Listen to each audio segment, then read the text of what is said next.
Day 215, 2nd Chronicles 32 and 33. This is Just the Word, where we are reading chronologically through the Bible in a year. Day 215 of 365, 2nd Chronicles, starting with chapter 32. After these deeds of faithfulness, Sennacherib, king of Assyria, came and entered Judah. He encamped against the fortified cities, thinking to win them over to himself. And when Hezekiah saw that Sennacherib had come, and that his purpose was to make war against Jerusalem, he consulted with his leaders and commanders to stop the water from the springs which were outside the city, and they helped him.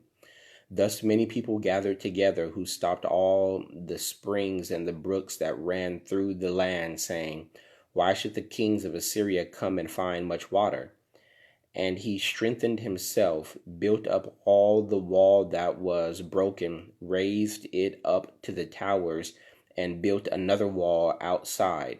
Also he repaired the Milo in the city of David, and made weapons and shields in abundance. Then he set military captains over the people, gathered them together to him in the open square of the city gate, and gave them encouragement, saying, "Be strong and courageous. Do not be afraid nor dismayed before the king of Assyria, nor before all the multitude that is with him. For there are more with us than with him. With him is an arm of flesh, but with us is the Lord our God to help us and fight our battles." And the people were strengthened by the words of Hezekiah, king of Judah. After this, Sennacherib, king of Assyria, sent his servant to Jerusalem, but he and all the forces with him laid siege against Lachish. To Hezekiah, king of Judah, and to all Judah who were in Jerusalem, saying, "Thus says Sennacherib, king of Assyria, in what do you trust that you remain under siege in Jerusalem? Does not Hezekiah persuade you to give yourself over to die by famine and by thirst, saying, 'The Lord our God will deliver us from the hand of the king of Assyria'?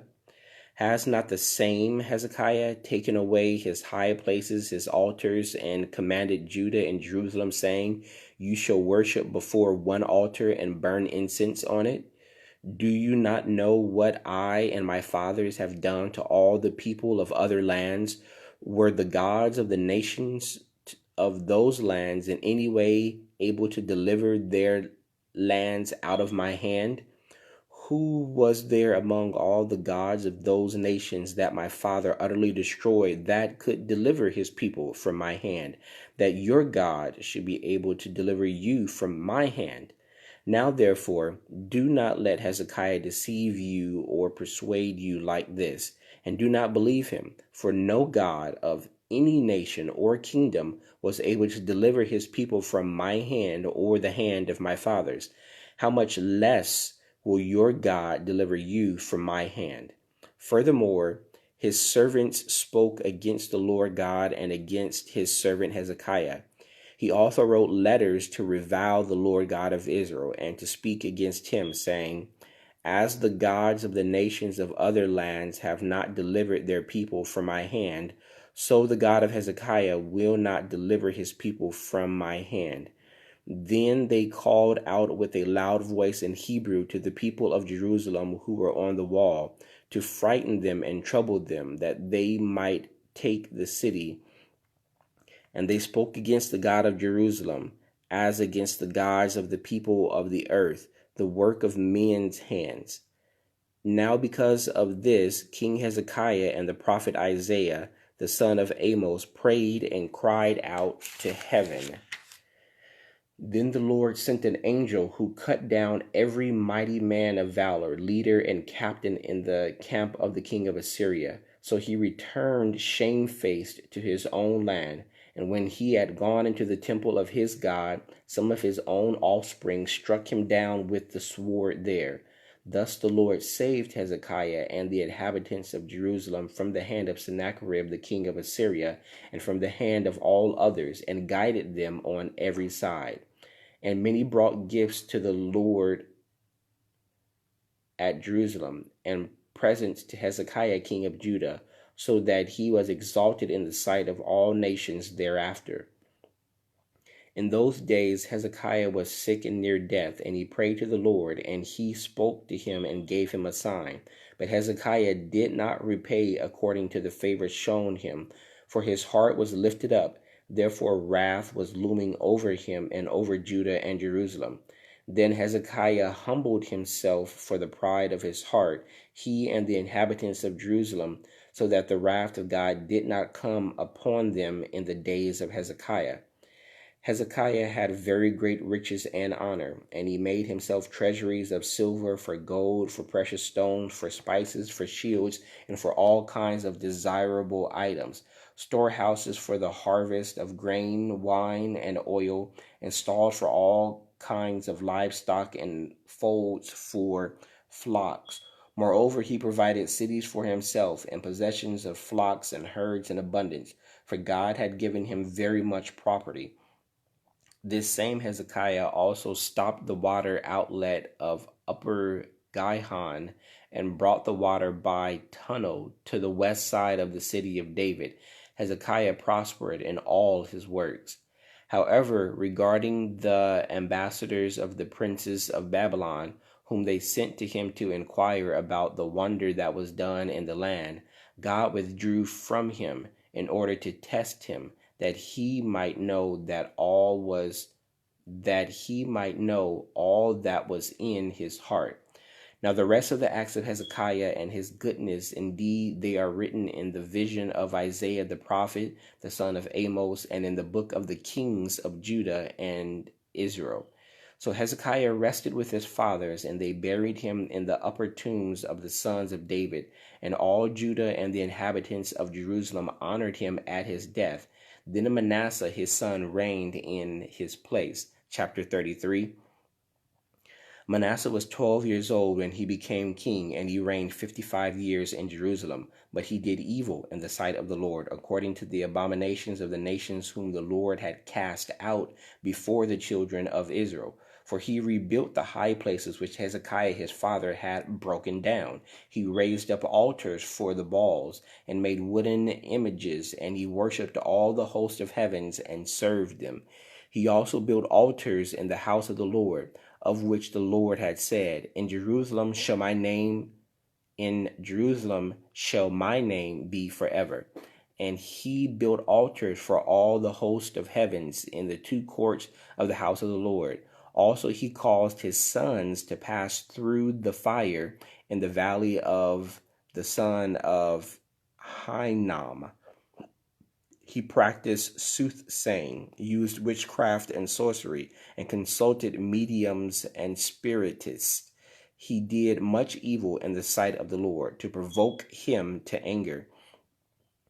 He even set a carved image, the idol which he had made in the house of God, of which God had said to David and to Solomon his son, In this house and in Jerusalem, which I have chosen out of all the tribes of Israel, I will put my name forever, and I will not again move the foot of Israel from the land which I have appointed for your fathers, only if they are careful to do all that I have commanded them, according to the whole law and the statutes of the ordinances by the hand of Moses.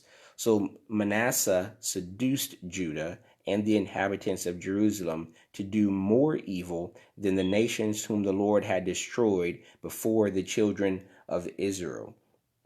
And the Lord spoke to Manasseh and his people, but they would not listen. Therefore the Lord brought upon them the captains of the army of the king of Assyria, who took Manasseh with hooks, bound him with bronze fetters, and carried him off to Babylon. Now when he was in affliction, he implored the Lord his God, and humbled himself greatly before the God of his fathers, and prayed to him. And he received his entreaty, heard his supplication, and brought him back to Jerusalem into his kingdom. Then Manasseh knew that the Lord was God. After this, he built a wall outside the city of David on the west side of Gilhan in the valley as far as the entrance of the fish gate, and it enclosed Ophel, and he raised it to a very great height.